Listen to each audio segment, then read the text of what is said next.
Welcome to episode number 4 of the Timeout podcast with Tyshawn Taylor, hosted by Rock. He's Tyshawn, I am Rock. We have a very special guest today. He was born in Anchorage, Alaska. He attended Bartlett High School, where he was named the 4A State Player of the Year 3 times in a row. He led his high school team to 2 state championships and a runner-up finish. As a senior, he was named a McDonald's All-American and considered a 5-star recruit when he committed to the University of Kansas. Here at Kansas as a freshman, he was named to the Big 12 All-Rookie Team, the Big 12 All-Defensive Team, the Big 12 All-Tournament Team, and the Big 12 Tournament MVP after helping Kansas win the Big 12 Tournament. His junior year, which was his last year here at KU, he averaged almost 13 points a game, 4.3 assists to go along with 97 steals, while helped leading the Jayhawks to the national championship, where he hit one of the most famous shots in NCAA history. He went on to be selected 34th overall in the 2008 NBA draft. And during his 9-year NBA career, he won 2 NBA titles, started 400 games, scored over 5,700 points. Off the court, he has written his own children's book, started his own foundation that supports the positive development of youth through sports and education, and also helps fund breast cancer research and treatment initiatives. He is none other than Mario Chalmers. Mario. What an introduction. Right. Jeez, I'll tell you what, man. Breath saying that shit. He had so much stuff. It was hard for me to filter out and pick out because there was just so much stuff listed. My man does it all. So it was hard for me to do that. But appreciate you stopping by and spending some time with us today, man. Yeah, for sure. I am too, bro. I know you're a busy man. I know you're in town for a little while, so I appreciate you giving me a little bit of your time to do this for me and my bro. Thanks for having me, man. Yeah, for sure. Appreciate it. So when someone says Alaska, man, I picture middle of summer. It's still 3 degrees outside, 2 feet of snow, and the sun going down at like 3 o'clock in the afternoon, Me man. too. Is that an accurate? No. Total opposite. Middle of summer, the sun doesn't go down. Okay. And it's probably in the 60s, maybe 66, 67. It doesn't go down? It doesn't go down in the summertime. So how you sleep at night, man? It's like taking a nap during the day. 24-hour sunlight would be wild. Yeah, you get tired, you're just going to lay down, take a nap. That would get some taking time to get That used would, to. yeah, Man. that messed me up. So what was life like growing up in Alaska, man? It was fun for me. I think the hardest part about growing up in Alaska was just being seen, trying to make it to the next level. Being so far away, a lot of folks didn't come see us. A lot of coaches didn't come up there. One of the reasons we didn't have a lot of talent. A lot of the talent we did have, rather be in the streets than play basketball. So it was kind of a mixture of in-between things. And, for me getting on the scene, just trying to be something different. Everybody from around my way, they wanted me to make it. So, that made things easier for me. So just followed the footsteps of the greats. I was about to, not to cut you off, but how were you able to do that? Saying like you saying the coaches didn't really come see you guys. It wasn't really like a lot of talent to watch because the guys got into other things and whatnot. How were you able to break through and get noticed to become eventually in the McDonald's All-American? Because I know being in a school with other great players and then coming from an area of, like with a bunch of different high schools and a bunch of different players, like being on the scene wasn't hard to do, but like being like good on the scene was hard to do, but being on the scene was easy. Like we played against the right people in the right places. But again, anyway, how were you able to, break through and become seen and do your numbers like you were from there? I really developed my game just from playing, the older guys, the OGs at the gym. Playing against those guys and seeing what they did and developing what they did and, just working hard, putting everything I had into the game of basketball, especially in Alaska, because I know that's my only way out. And, playing against Alaska guys was a little bit different. I hate to say it like this, but I got to be honest, it was more easier to coast, kind of showboat a little bit, do your thing, and then I have that problem all the time when I play around here, man. Then when it's time to turn it on, you turn it on. So when you go to Loader 48, you got to start with it turned on. Yeah. You playing against cats from Jersey, you playing against cats from Vegas, LA. Yeah. Everybody's just as hungry as you. So you was getting your fair share of out of state, so to speak. Seeing right? everybody. So when I'm going out of state to these different tournaments, I'm the kid from Alaska, and everybody like Alaska, they play basketball there. That's the first thing I said when I heard we that. about to fry you, we about to kill you. So I'm like, all right, bet. So, yeah, I'm turned up Did now. you play any other sports, or was was basketball your jam, man? Basketball was my only sport that I played once I got to high school. Junior high, I did track. Elementary, I did a little bit of football, but I didn't like being cold. Like, it was too cold for me I to be could outside. imagine that. I could imagine that during the football season. I never played no other sports either. I know we talked about me a lot, but yeah, I never played no other sports either. Once I found it, Once I found basketball, yeah, and I locked in, it was over for me. Different. And mine was the total opposite. I had moved from New Jersey to Florida, and it was dumb hot outside, and I was like, "Bro, I'm not into this. I'd rather be in AC. It's different. My face not be covered up and shit like that." So, As a 5-star recruit, I'm assuming you had a bunch of offers coming in besides Kansas. I did. I pretty much had every school, every big D1 school that wanted me. Who was the first coach for Kansas that reached out? Funny thing is, the first coach to reach out was Roy Williams. Roy, all right. Yeah, I got my first KU letter was from Roy. nice. And then when he left and went to North Carolina, he started recruiting me in North Carolina. And, I tell this story all the time. I was a Tar Heel. My family's from North Carolina. We talked about this last night. So I was born and raised going to North Carolina. I wanted to be a Tar Heel from the day I came out the womb. So just seeing that and going through the different things of the situation. So that leads to another man. that leads to another question, man. How did bomb drop? How were you born and raised a Tar Heel? Had Roy Williams recruiting you, and you end up being a Jayhawk, man? I'm gonna tell the story. So it come to recruiting. We playing a tournament in Vegas, I think it is, and we playing against Bobby Frazier's team. And I killed Bobby Frazier. I probably give his team probably like 30. He probably had like 12 or something like that. So those are me and him is the two guys that Coach Williams is recruiting.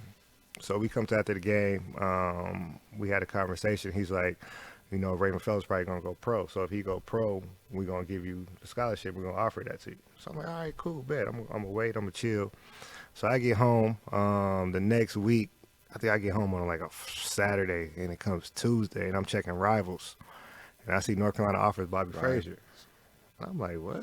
Like, you just told me I had to wait, and then you offer, no disrespect to Bobby Frazier, but you just offered him a scholarship over me. I'm gone. I'm off. I felt no disrespect. disrespect to him, but you felt disrespect. I'm off North Carolina after that.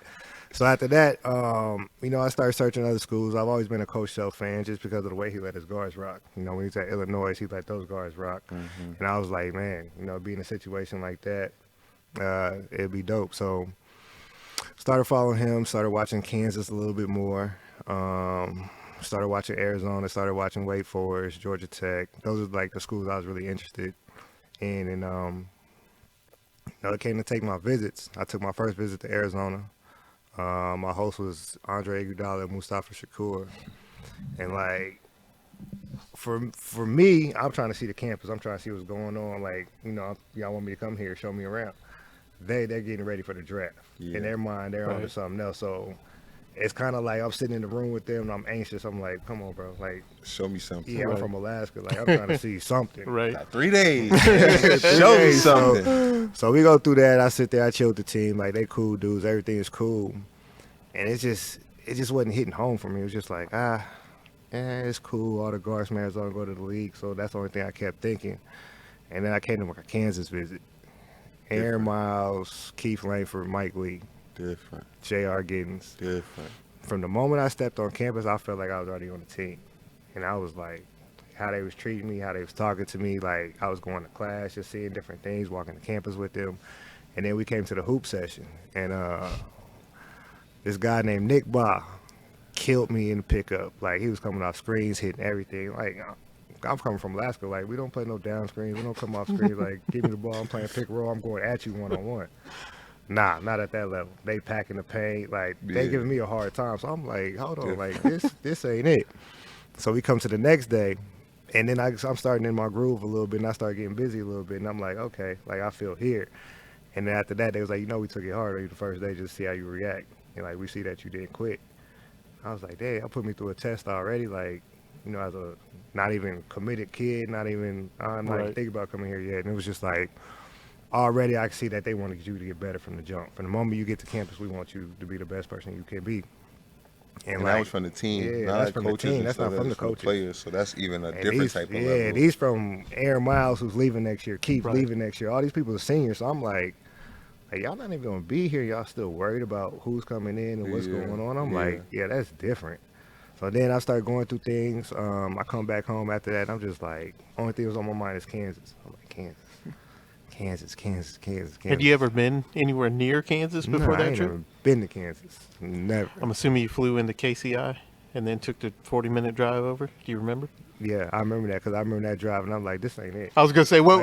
The See, I first was drive was I'm not like, the only one. At least like, I'm sitting I there, was I'm born like, and raised here, so I'm used to it. But it's I'm not the interesting. only It's one, interesting bro. to hear somebody I'm coming. like, this is how long it takes to get to campus. And then you look again, you're like, there's Nothing but to even farmlands fucking and- Like, see. there's nothing to see, but once you hit that hill, you come off that exit, you see the campus, you're like, Yeah. Start getting into some stuff. wow, like, it's different. Bro, I'm telling you, we pulled in, when I got from campus, we pulled into a gas station. And I don't know if they set this up, but it seemed really random. But I'm like walking into the gas station to get some candy and shit, and the kid coming out, and he's like, Tyshawn, Yep, set Tyshawn up. Taylor, what's up, bro? You come here, right? Like, and I'm like, hell yeah. I was like, I'll tell you, I what wasn't made in me Lawrence commit, for 5 minutes, what bro. me commit was the football field. And they got your name and play your highlights and all All that. your They did the- highlights they did and the whole everything. I'm like, dance. oh yeah, I'm coming here. Like, Yeah, I'm they like, lay it out for Arizona you. didn't do They none make of it that good. for They me. make it good. They They like, make it look real good. for they you, leave a but- good impression. You just like, yeah, like they take you to history of basketball. You like, dang, Naismith here. Shit that I didn't even know Yeah, about, Larry and I thought I was a Brown, like- basketball fan, and I didn't even know this type of Yeah, shit. Right. stuff like this. And you like, I'm like, all right, cool. So I started thinking about it more, and the thing that really stuck out to me was like, where could I go somewhere and leave a legacy? Where could I create my own thing and still be part of the school, but still leave an everlasting mark? North Carolina, you can't do that, even though I Oh, you wasn't did that. born in North Carolina. I was gonna then. say, I Yeah. think that worked out all right. I think that worked out all Arizona did that, right. can't brother. really get that. So there's no other choice for me to really come to Kansas, and it was like the recruiting class that was coming with Julian Wright, Micah Downs, and me and B Rush been friends since we was 10, 11 years old. So we already had it in our mind that we wanted to go to college together. So just having that factor, and then he's from Kansas City, I was gonna say, you being from Alaska and him being from Kansas City, how were you guys? just through the basketball Basketball, circuit, okay. like playing against each other in Denver, AU, Adidas, all types of circuits. So just me and him clicked from the first time we met, and it was just a wrap after that. Man, you got a lot of accomplishments. Regular season titles, conference titles, national championship, greatest shot in NCAA history, in my opinion. Your jersey hanging in the Raptors in Lawrence. What sticks out to you the most when you look back at your career here at Kansas? Because I mean, there's a lot of moments to pick from, but is there one that you just like kind of sit back and smile and just say, "Yep, I did that." It's got to be the shot. Got to be the That shot. shot. It's got to be the shot. Just from how that game was going, everything that happened leading into that tournament, going into that game, it was just, for that to be the outcome of it, you can't ask for nothing better. I mean, it's been what, 15 years, 14 years now? They play that video at Allen Fieldhouse before every game. I still Still. get goosebumps. I still raise my hand like I don't know the shot's going in. I'm like, I haven't seen it yeah. live yet. I But haven't it's seen it crazy live yet. I because want it's to see like, it. you think about it now, right? The kids that's in college now, I know this.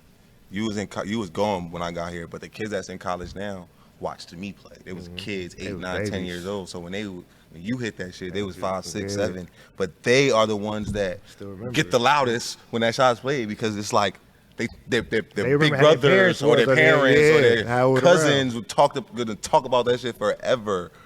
So yeah, that's crazy to talk about. You talking about leaving a legacy, and that you definitely did that, brother. So kudos to you on that, holding it down and doing what you said you was gonna do. I know personally that's not easy to do, and not only do what you say you're gonna do, but like so much more, like so much more. So I know he got some more stuff for you, but I want to talk about like obviously the shot, but like just like on some like you got recruited, you getting recruited, you finally decide you're gonna come to Kansas. Now we talk about how good it was when they recruited you. Now this is me. I know the true answer to this. But the question is, like, is it really what that, like, is it exactly what got you here? When you get here, is it exactly that? And when I say that, I mean, like, just as far as, like, the brotherhood and the competitiveness of basketball, like, you talking about thinking about going to the NBA, did you feel like you were prepared? Did they do everything to prepare you?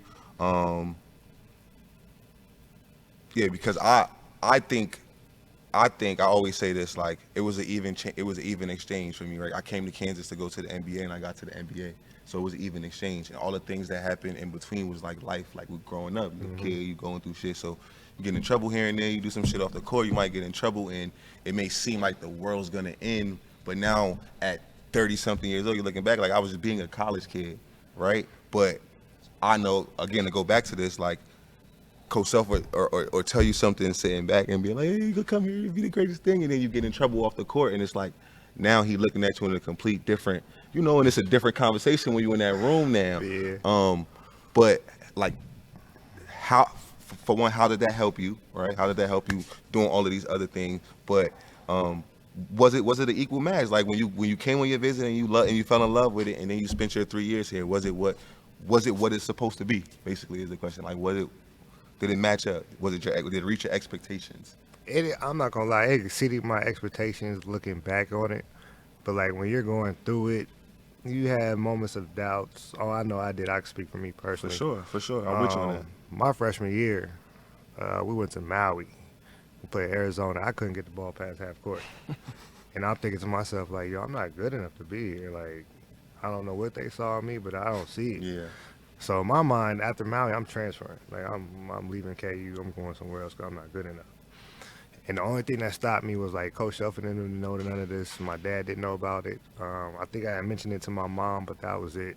But I was gone. And then Jeff Hawkins called me. It was probably like 10, 11 o'clock at night. He was like, yo, come downstairs.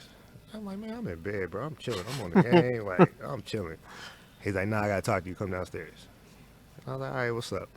So I went downstairs. Long story short, we talked about 40 minutes. He was just telling me, like Coach Shelf is a great coach. You just got to get out your way. And, for me, what that meant for me was me coming in. I'm #1 point guard coming out of high school, number 12 ranked player in the nation. Like, give me the ball, get out the way, let me just hoop like I hooped in high school. Like, that's all I want to do. I ain't worried about nothing else. Like, Right. Let me do what I do. I'm going to go ahead and get up out of here, go to the league. Y'all can do what y'all do.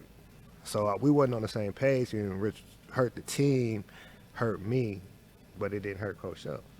Like, Coach Shelf chilling. I got other seniors over here that I could play, and, like, I could lose. You can sit down for a Yeah, second. I could lose with this freshman class, like these freshmen, sophomore early, because nobody expects us to win. So, moral of that story was Jeff just told me to buy in. So I was like, all right, I'm going to try it. So more and more I started just doing the little things that Coach Shelf said. More and more my playing time started increasing. My points started going up. Every little thing that I was doing kept increasing. And then, boom, it got me back into the starting lineup right when Big 12 hit. So I'm like, all right, cool. Like, I'm back to me. I'm back to thinking, like, okay, I know why I'm here. I know why I'm reason. But at the end of the day, I had to get out my own way and put my pride to the side and buy into not only Coach's self-system, but the teammates, my brothers, people I'm about to be here with. Like, we here, we stuck. Thanks. I think that's a great answer because I had to go through this. I mean, pretty much the same thing of just, and you had it your freshman year. I played like I exceeded my expectations my freshman year because they weren't as high as yours. Mine were a lot lower. I wasn't in the guys All American, so I came in and played good and exceeded. And then I had expectations for myself, which didn't match Coach Self's, didn't match the teams, and that's when it started to pull me back, like not playing as much. Taking me out of the starting lineup here and there to show me like, bro, this is not about you, right? Even if you think it is, you played pretty good, this ain't about you. And once I bought into that, I ended up having a really good junior year and then an even better senior year, which got me drafted. Because if I don't have those 2 good years, I don't go to the NBA. But the crazy thing, like, even though it's not about you, it's about you. 'Cause, Absolutely. like, for me, my freshman year, after Maui, my minutes went down. Like, I barely played, playing like 5-10 minutes a game. Right when Big 12 started, my minutes were going up. So we get to Big 12 play. I'm third team behind B-Rush and Juju. Those are the stars of the team. So it comes to the tournament, boom, I was killing the whole tournament. I get most outstanding player freshman year. Sophomore year, we come, kind of the same thing. I don't know who gets, I think B-Rush got most valuable player. Of the tournament? Yeah, the Yeah. tournament. Mhm. And then junior year, I turned up again. I got it. So it was kind of like, even though I wasn't on the radar as like the top guy or the second option, when it came to crunch time or when it came to that time to like let's get a win, I always had the ball. Like it was always about guards me in win that games, bro. situation. We know that. You know what that We bitch know, going. I We know, I know how how to that break when it down, make the right play. I knew how we to know where that get bitch everybody going when involved. it's time to That win was the a game. specialty about me. Yeah. I mean, we got a lot of Big 12 titles up here between the three of us, right? Yeah, we do. I mean, we got about we what, undefeated 6, over 7, here. 8? Yeah, We got like 8. we undefeated. You contribute 0 to that, but yeah, you up here. You up here though. Come on, man. So Tyshawn says Dooley was kind of his guy, kind of his go-to guy. Who was your assistant? Mine was Dooley. Dooley Yeah, also. Dooley. Okay. So he wouldn't have been there when Dooley tried to fight you, then, right? No, Nah, it was okay. Sharon. We'll talk to Oh, Sharon Sharon, about all right, all We'll right. talk to Sharon about it. But he probably had some Dooley moments too, because Dooley we were with Dooley earlier. Me and Mario was with Dooley. The other Mario was with Dooley earlier, and he just got a fiery personality. Bro. He Yeah. just hyper and high energy, and so I'm a Jersey dude, just like he an East Coast dude, bro. So when we used to get into it, it used to be really like, I think he want to fight me for real, bro. Like, I used to like, you think he really would try me? Because I really will try. So after him. you told that story on the podcast, about a week later, I'm sitting in Johnny's eating a slice of pizza at the bar, and he walks in, and I look, and I was like, "Hey, Coach, welcome back." And we start talking. I said, "Hey, man, you know Tyshawn, right?" He said, "Yeah, that's my boy. That's my guy." And I said, "Man, we're doing a podcast together." And he told a story about you wanting to take him outside and whoop his ass. He said, he's lucky I didn't go outside because I would have kicked his ass. So I'm texting Tyshawn this, and he said, "Tell him I said that. Tell him I said that. Next time I see him, I'm going to hurt him." I've seen him like 3 times since then, and I always like, I got my back up today, bro. I'm ready for your ass. Let's go. So what you got any good stories for us, man, for your 3 years you spent in Lawrence? Not like that. We weren't wild like them. Oh, yeah, we was getting in some trouble, bro. I'll say this: we didn't have social media. We had Facebook was just starting. You know, by the time I was Right. getting in college, so a lot of things we did. You know what I We're mean? off the record. Yeah, off the record. Never heard about, never seen, But never spoken about. we know about a lot of things that they did, because when we got here, Coach Self would tell us, "Hey, you can't do this because B Rush and Mario did it," or "Hey, you can't do this because Sharon or that guy did it." So we knew about all the shit they did because we couldn't do it or were told not to do it. We And when did a we did lot of it, stuff we underneath got the in radar. trouble for the stuff that they did, because when we did it, it was like, "Nope, Right. can't do that, can't do that." So yeah, they did hella shit, and we don't have to talk about it, but I know about it. I don't know what you're talking about. Yeah, okay, we're gonna keep it like that. Files erased. We gonna keep it like that, but I know because I got in trouble for shit that y'all set the foundation for. The shit that y'all ran him thin with. Oh yeah, When we got on that ice and started skating, it broke through, brother. fast, Yeah. fast. I know Tyshawn wants to touch on some numbers a little bit, jersey numbers. I wanted to ask you, so when you get to the NBA, you're wearing number 6, right? Mm-hmm. And then LeBron comes to Miami. How's that process work? When y'all play See, y'all play for the numbers? Nah, that's the funny thing. When I first got drafted to Miami, Mark Blunt was on Miami roster. He wore number 15. So my first 2 years, I couldn't wear 15 because he was there. My third year, which I was already changing to 15 because that was Just last happened year, to be. All right. Brown was already coming. So it kind of looked like Brown was taking 6 and I was going 15, but I was already switching back to 15. I didn't know if he held it hostage and had like a negotiation Nah, session. I mean, like, he man, it gonna gave cost me- you this much. He, and- he took care of me. He gave me some All good, right. nice little gifts for it. But Yeah, I I like mean, that. it was already a change that was about to happen. I wanted 15. When you in the NBA, it'd be like that. Yeah. Because I couldn't get number 10 when I first got drafted either, because Keith a Bogan veteran had had it. Yeah, Keith Bogan Yeah. had it, but Keith ended up being my favorite homie though. Like Yeah. one of my favorite guys would take me to eat with him on the road and stuff. And it was like, "Bro, you can't get this. I wore this in college just like you did. Like, and I'm an old college. Like, I'm keeping this." But then he ended up getting traded, and I ended up, getting it. But I do want to talk about my story number, because I remember when I first got here. It was in 2008 after you hit the shot that we spoke about earlier. You hit the shot. The shit has a name. It has its own name, so you know the impact it had on people, especially in Kansas, which is like, I always tell people, like, is one of the best sports places. Like, they get behind their sports team, whether it be the football team, whether they got a hockey team or soccer team. Kansas City, they're gonna get behind it. Like, they're gonna go hard. So that shot reached not just Kansas people, but people all over the world. And then you leave, go to the NBA and do your thing, and then I come to Kansas, and they give me 15. They give me 15. And not only do they give me 15, I'm skinny guard, right? Like, not that we have not that our games are similar or anything like that, but it's just the fact that, like, you just had 15 and just did this amazing thing, and then I'm coming, and they're like, are you gonna be who he was? Like, is this what you? Can we expect shit like this from you? And then. And this is for a kid. I'm not a McDonald's All-American, bro. Like, I'm just happy to be in Kansas. Like, my thought process about coming here, getting to the league and was completely different. I was just happy to be here. As I started to play good, those things started to become more realistic, but they were not in like the front of my mind. Mm-hmm. So now I get here and the first thing people asking me is if I'm about to be you. And like, big shoes to fill, my boy. Bro, and I was like, bro, what? I was like, I don't even know if that's possible. Because I'm a fan. I'm saying this from a fan perspective because prior to meeting you the couple times I had at that time, because you had been around in the summer a little bit and we played some pickup and stuff at that point. So we had actually met. But prior to being like, I was a fan. Like I was a high school kid watching you, right? So like, I'm like, this is Mario Chalmers. I watched your McDonald's game. Like I remember that. We talked about that last night. Like I remember that being the last McDonald's game that you guys can go straight to the NBA. So I remember Andrew Bynum. We talked about Lou Will being in that draft, Monte Ellis. So I remember watching that as a kid. So I'm again, I'm already knowing this big shoes to fill, let alone actually having to wear 15. I was trying to get away from that completely, and then they gave it to me. So for people people have never been through that process, when you walk in for number, how is numbers distributed? Is it by class? Is it by? I'm sure they ask you what number you want, and then everybody tell them the number, and if a couple guys pick the same number, it usually goes with seniority, right? Like if an older guy has that number or wants that number, they usually get it. In certain situations, you have an older guy that's like, you can have it. It's not that important. It's just a number I got. And some guys are like, nah, I'm keeping this shit. Yeah, real talk, I almost wore number 6 here when I first got to Kansas. When I first got to Kansas, J.R. Giddens was here. Right. And he wore 15. So if he didn't transfer, I was going to be number 6 here. So that was always going to be 15 or 6. That was always going to be my number. And I had no intentions on not being able to get number 10 because when Coach Self came to recruit me, he listed out the people on the roster. Obviously, he didn't list like their numbers. He just listed out the people. And we talked about people that were going to play. No offense to Brennan, but Brennan wasn't one of the people. So I'm like, all right, cool. Right. I wasn't thinking, right? So I'm like, all right, cool. And it didn't have his number by it, but I didn't think about it. And so I gave number 10 and number 15. Those are the 2 numbers that I want.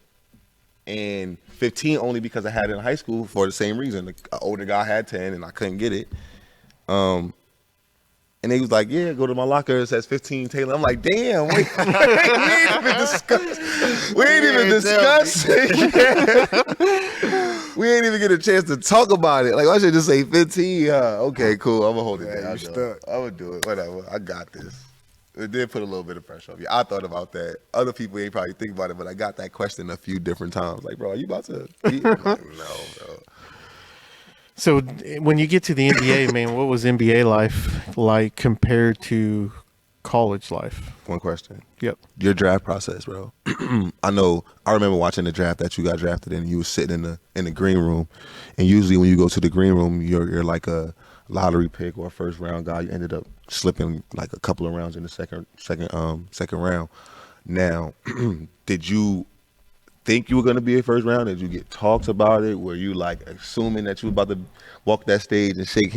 Because I know that feeling, bro. Yeah. Like I'm wanting to be there and dreaming about that process. And then I even got drafted, and I was like, that was cool, but it's like I didn't get to suit up and walk across the stage, So it feels good, but I'm different. What was that like process like going into it? Because again, I know you were there, and again, usually when you go, those things are like talked about with your agent or with somebody prior to. Yeah, so with me, only reason I was at the draft because I had 2 teams tell me they was going to take me in the first round. Yeah. So that was the only reason I was, there. I had several teams tell me that they was going to take me in the first round, but only 2 teams came me like that real, like, yo, we're going to take you at this pick. So I was like, all right, cool. So for me, I really wanted to have my draft party back at home in Alaska and just have all my family and friends there, just, something big, just so. Like, we've only had 3 people from Alaska ever drafted. Trajan Lane and Carlos Boozer, and then me. I didn't realize Boozer was from. I knew Trajan Lane. Yeah, that'd have been a little something different, something big for the city. So that I do wish I could do over. But once I heard them 2 promises, I was like, yeah, I'm about to walk around stage. Yeah, because that gets us big for the city, bro. Seeing that name, Alaska. So being there, after those 2 teams, told me that they was going to take me, and they came to their draft picks, and they took 2 other people. I was ready to go, honestly. Like, I told my agent, my mom, like, yo, I'm ready to go. And they was like, nah, just be patient, be patient. So I'm sitting there, seeing everybody get drafted. I'm like, all right. I visually remember your face being just like that. Like they showed a man. video of it. And he was like, Now, when he was you're like back 28, there, 29. He like, I'm like, are man, I'm people ready not to wanting go. to talk to you because it's kind of like? I mean, I'm still in my own little section. So like, I remember it was me, my family, and then it was DeAndre Jordan and his family, and I think there was one more person over there, but they went early, and it was just like me and DeAndre looked at it just like, damn, like really, like what's going on? So me and Dre sitting there back there like bro, I'm ready to go home, man. Like I ain't had to be here for this. Put this suit on. right, I'd have been partying or some I'd have shit. been somewhere enjoying. Because you the knew it whole was gonna process. happen. It's Like, just about when. Yeah, that's the whole kicker about it. It's just sitting there and seeing it. You like. Yeah, and then you watch motherfuckers Man, that like, you not you done enjoying bust it. their ass or something. Go See, if I'm at before you. home with all the friends and family, Right. we waiting, like knowing it's about to happen. It's like, yeah, like they hyping you up, like, yeah, here you go, Right. here you go, here you go. Right there, you just sitting there by yourself, like, man. Agent looking at you like, I'm on the phone. That's what you I said. don't want to hear that right now. I'm ready to go. I just talked to man. such and such. They're gonna call us Yeah. back. Like motherfucker, I just seen them go pick this person. They were talking about they gonna call right. us back. So when he finally told me, he's like, yo, Minnesota about to draft you. I'm like, Shit. I'm like, all right. From one cold place to the other. Like, I'm like, Yeah. whatever. Like, it is what it is. Like, I just go to Minnesota. Cool. They had just drafted Kevin Love and another guard. So I'm like, all right, they got all these guards. Was it? Nope, that's too early. I was thinking, nope, that's I not think it. Johnny Flynn. Was it Johnny? Nah, Johnny won my class. No, because I It was- played it against was- Johnny in I high school in think college. I think they drafted OJ and traded for Kevin Love. I think that's what happened. Okay. But anyway, they had another guard, so I'm sitting there like I'm happy to be drafted, but this ain't the Right. process that I wanted to go through. Like, you know, I'm sitting here like I'm happy. You know, everybody don't get to do this. Yeah. You know, you still represent your town, represent KU, so be happy that you got drafted. So I shake Adam Silver's hand, like, thank you, take my pictures. And by the time I walked to the back, somebody, I forget who it was, they're like, yo, you got traded. And I'm like, what? I'm not in the mood for this right Right. now. Like, I just sat out here watch all these people get drafted before me. Like, what you talking about? So, like, the other dude comes like, yo, come with me, you got to do this interview. So I sit down, I get ready to do the interview. He's like, yo, you got the wrong hat on. I'm like, what you talking about? Like, this the hat y'all gave me from the draft. Like, I just came straight from the stage. Like I ain't what bringing you this talking hat here. about? What you talking about? He's like, no, you got traded. I'm like, how does everybody know I got traded except me? Like, my agent ain't hit me nothing. So he gave me a box. I'm like, who I get traded to? He's like, I don't know, just open the box. I open the box, it's a Heat hat. I'm like, I'll I'm take like, it. yo, I'm not in the mood to play, so this is a joke. Right. Like, I'm off the whole NBA right now. I'll take it. So then I get a phone call from my agent or a text from my agent like, yo, you got traded from Miami. Had they made the Bron trade and stuff already Mm-mm. prior Nah. to? You got drafted first and then that came? Yeah, so my Okay. first year was 2008, 2009. So that's when they drafted B second, and they took me in the second round. Oh, bees. Mm-hmm. Right. So that's when, so when I got to the back, found out I got traded, that's when everything turned for me. I was like, ooh, Miami. And, you know, for me growing up, I was always a big D-Wade fan. Right. So, like, I'm ready to play in the backcourt, one of my favorite players. Sheesh. Like, it's about to go down. Sheesh. Like, I was ready for that one. Ended up working the hell out, didn't it? It worked out perfectly That for was me. a sucky night, though. I know that shit. That night was terrible. For like a few hours, that shit was That sucky, 3 bro. hours I know was it terrible. was. I'm sitting there like, it just went like this. I'm like, man, this can't get no worse. I'm ready to go home. My agent told me, he said Chicago like you at 29. If Chicago don't take you the next 15 picks, definitely not gonna be you. You want to hear something worse though? Come on, could it get worse than that, goddamn? It's gonna piss you off. The two teams that promised me that they was gonna take me, KU alumni. The Spurs. I'm not saying no names. Well, I only know one. I only know one of them. KU I know alumni. I know the Spurs is one of Oh, them. man, let me think about Was that Larry one. Brown? Was Larry Brown? Kevin Coach in Pritchard. Charlotte. Kevin Pritchard. Indiana and the Spurs. Nope, there's another one. If I get it right, are you gonna say yes? I don't know. Or am I just guessing? Kevin Pritchard Well, and who either else? way, we know they be selling dreams, but I know that was a tough night, bro. But again, that Man, shit ended up working out. it worked out perfect, Yeah, so. they ended up working out for sure. I want to bring it back to college one time and just tell a funny random story that I remember from Dewey, and I don't even know if he remembered this, but I was in college. It might have been my freshman, maybe the summer going into my sophomore year. I just came back from the USA, had a little bit of Pell Grant money.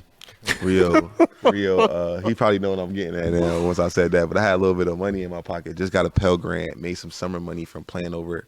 Got the Pell Grant from that. I had probably like $3,000 or $4,000 on me. I was feeling good, like cash, with a cell phone bill to pay. That's it. Rio comes to town. It might have been late night or something. I don't remember. And the Twins always play dice, but they play crap, so they play 2 dice. I'm from Jersey. We play CeeLo with 3 dice. Any gamblers or any of my street guys know the difference. 5, 6, head crack. We play, so you play CeeLo. It's like CeeLo. You play with an extra dice, and the odd number is the winner. So anyway, Mario knows the game, and I get excited that somebody around me knows how to play this shit. And so in this Rio, I'm like, I'm about to get some NBA money tonight. It's about to be one of those nights. This man scraped me for all of my Pell Grant money. We go out. He's buying everybody at the bar shop and telling him to thank me. Everything was on Tyshawn that night. Bro. He treated kids. Humbled the shit out of me. This is when I understood that big bank take little bank. I learned real lessons this night. Because you was winning at first. You was hyped. I was up probably $1,000 on him. And I could have just quit, which I should have did. Again, another thing. When you're up, stop. Get the hell out. Get out. Hella random. It's just one we of the... promote responsible gambling here on the Timeout with Tyshawn Taylor podcast. Absolutely. But that's just a funny that's a teacher lesson. moment. He came back. He came back and he was doing some late night stuff and he was just hanging out with us in the dorm room, like just kicking it. We was like about to go out or something. Because this is the thing. When I went up there and I had to learn, they was kicking my ass. Yeah. So I come back to KU. These are my young guys, my young boys are like, this is family. So I'm ready to play. Pass it on. Pass it on. What they because I never would play when the Twins would play, and we would play for our little $15, $20 here and there. We would play, and I never would play because I didn't understand how to play craps on the street with level. two dice. But on the street level, because it's side bets and it's different terminology, I could play in the casino, and I actually kind of learned playing in the casino from watching them play the street style. It's a little bit easier, but anyway. I thought that was hella funny and something that he probably didn't even remember. But I always remember that and talk about that because, I took a lot of people's money in CeeLo in my high school days and stuff, and then came to college and nobody would play with me. And then I ran into him and he... What bar did you guys go to? Humbled. That night probably was Brothers or the Hawk. Brothers. It's either Brothers or the Hawk. That's what I hope there's somebody listening right now that remembers that night. That was like, man, I was at the bar. Thanks, I remember getting a drink from Tyshawn. You're welcome. It was Mario. But it came from you. 15, so, you're 15. That's 15 took care of that. You got some other, I'm good. No, I just had that was hella random, but I had to think about it. I thought about it early, and I wanted to tell her and see if you remember that. But that story. No, the only thing I had played for a while though. He ain't just coming in and just bully me up. Like We played for a minute. Now, was anybody else playing or just you two? The Twins jumped in and out. Yeah, the Twins jumped in and out, but they didn't really know how to play it that much either. So they weren't that comfortable. The same way I'm not that comfortable playing craps. They weren't that. So they would jump in and out when they seen the pot. Like, oh, y'all really playing games in here. And they'd jump in and then jump out. So it ended up just being me and him. And then once I start losing, I'm just like, man, I'm about to lose it all. Because I ain't going out like that. There was none of your teammates, man. Nobody jumped in and said, hey, man, let's take a walk, man. Take a deep breath. I probably borrowed $20 or $30 from each one of them to try to keep playing, to stay in the game. I probably try to stay in the game. It's all good, though. You live and you learn. I got it back. Well, since you hijacked that segment, man, we're going to go on and get to our special segment. We're going to break out today. It's called Chopping It Up with Chuck. Oh, yeah. Bring Chucky in. My almost 10-year-old daughter, Charlie's going to come out. She's going to turn the heat up a little bit on you guys, and she's going to ask them random questions. I'm out to embarrass Chuck because I haven't seen her in the gym in a long time. Then I bring a special guest with me, and she pops up with questions to ask me. Where you been at? Charlie, come on down. I'm just messing with you. What up, Chuck? What you got for us today? Welcome to Chopping It Up with Chuck. We are playing Would You Rather. The rules are simple. I'm going to ask you a question, and you have to choose one or the other. You ready to play? Yep. Ready to go. Would you rather be Batman or Spider-Man? Batman. Spider-Man. Would you rather wear the same underwear for a week or the same socks for a month? Socks for a month. Got to change the drawers, man. Would you rather give up your cell phone for a month or give up showering for 2 months? Cell phone. Wait, who am I giving my cell phone to? Yeah, this is like a person. Or is it going to a safe? Oh wait, there's a way. just a safe. Yeah, Phone I'll put the is a phone safe. up. I could do a detox from a phone for a little while. What is the one thing you're not good at? The one thing I'm not good at. There's a lot of things I'm not good at. One thing I'm not good at is playing musical instruments, and I would like to learn. That's a good one. One thing I'm not good at is Spanish, and I'm teaching myself. I'm not good at that either. Yeah, I would like to learn that too. I'm learning Spanish. I'm That's teaching, another thing. I'm That's two teaching things for myself me. Spanish. If you were arrested with no explanation, Been here what would before. your friends and family assume you did? Man, I'm not answering this, Chuck. there's only one thing they think I done did. I'm not even going to answer this, Chuck. I ain't even going to lie to you. That's a great question, but I'll tell you off the air. I'll talk to your pop about it. I got his number. If I do get arrested, he's the one bailing me out. So How many pizzas are ordered every night in America?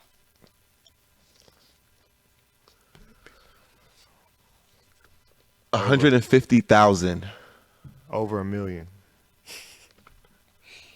Who would win? Wait. I didn't You don't have an answer for that? There's no I answer? need an answer, Chuck. Oh, I don't know. Ah, I was really curious about that one. I wanted to know that answer. Somebody Google Google that. that, please. Okay. Who would win one-on-one, you or Tyshawn? Me. Me. He too old. He too old. He just coming off an injury.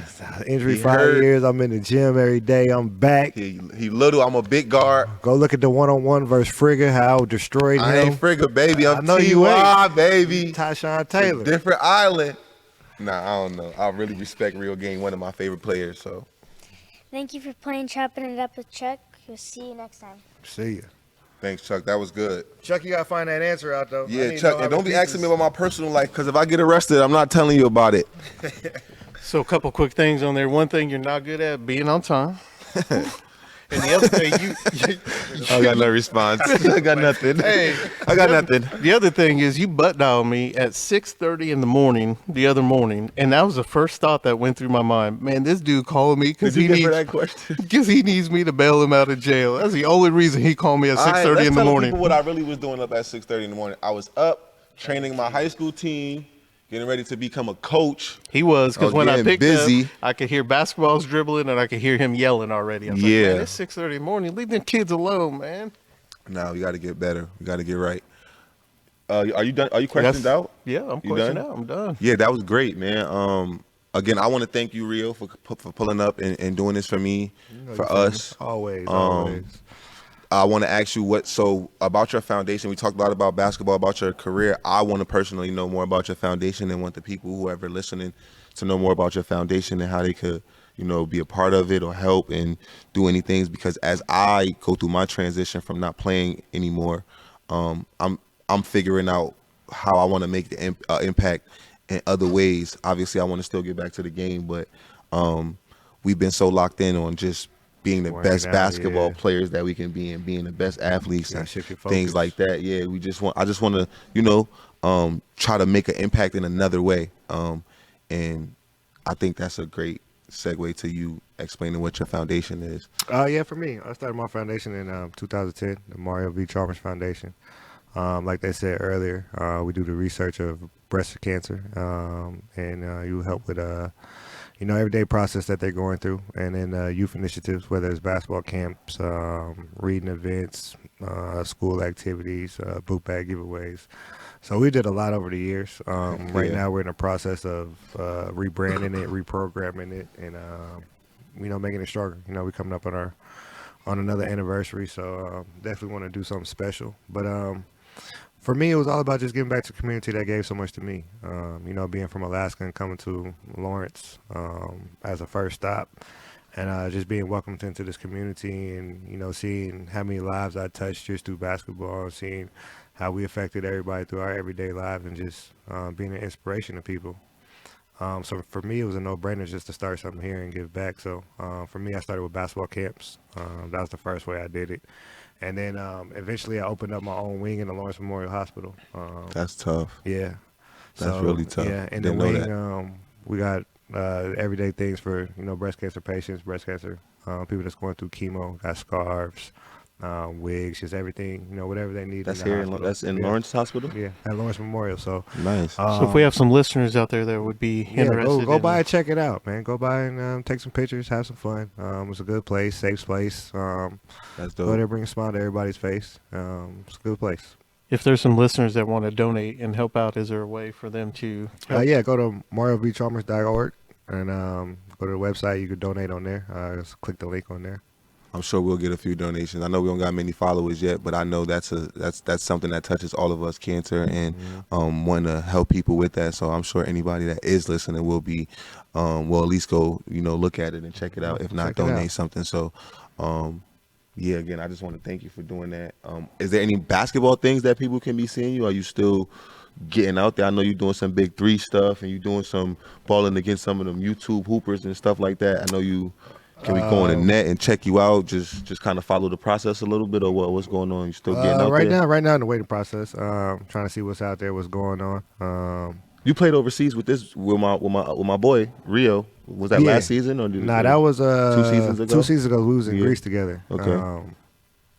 That was tough season. yeah, tough It's tough season, over man. there, We man. gonna It's a talk about grind. that one. Yeah, it's a grind, bro. I know. It's a different grind over there. I already know, but you're still grinding though. Still grinding, Okay. grinding, still trying to figure it out. Still want to play. I think if me and Mario took you on, we would win Together.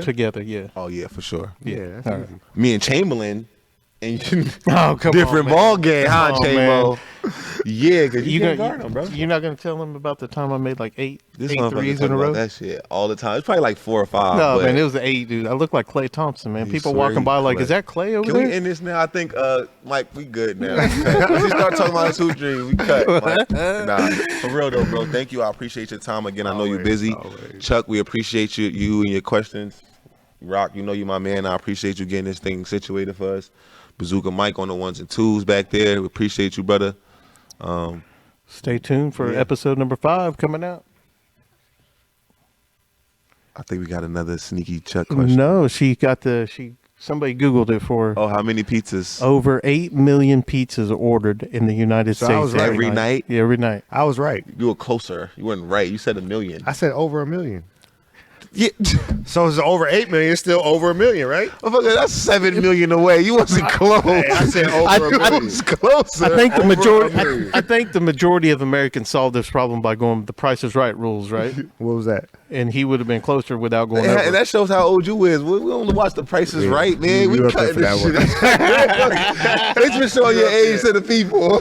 But not like there's what 8 billion people in the world, so it's got to be. That's what I was thinking. I mean, What did he guess? What did he guess? I said 150,000. I was not even close. Yeah, that's just in New York alone. I was gonna say that's a Friday night in Lawrence, man. What are you talking about? Yeah, I was way off. But he was too. No, Yeah, I he said was. over 1 million. Chuck, over Follow 1 million is us, 1 million like and one. us, Instagram, Twitter. She said over 8 million, so that's what. All right, guys. We a lot out. of pizzas get sold every night in the U.S. You guys gotta stop eating pizza. Go cook. Go do something. Hey, What watch the this. hell? Watch That's this. a lot. Watch this. Shout out to Pizza Shuttle. I love pizza shuttles. Best pizza in town. Hey, man, we ain't got to deal with Pizza Shuttle Yeah, yet. come That's, on, man. I'm trying to get you. I That's why I appreciate just. that. Hey, Good right, looking out, Pizza Pizza Shuttle. Morningside You open to Pizza. it. You held me down for 4 years, baby. Yeah, I know the number by heart. I know the number by heart still to this day. That's how much I doubted. 842-1212. 12. By heart. You know we locked in. Pizza Follow us, like us, Instagram. We appreciate everybody listening. Again, thank Everybody you. go tag Pizza Shuttle. Tell them to sponsor. Have a good night.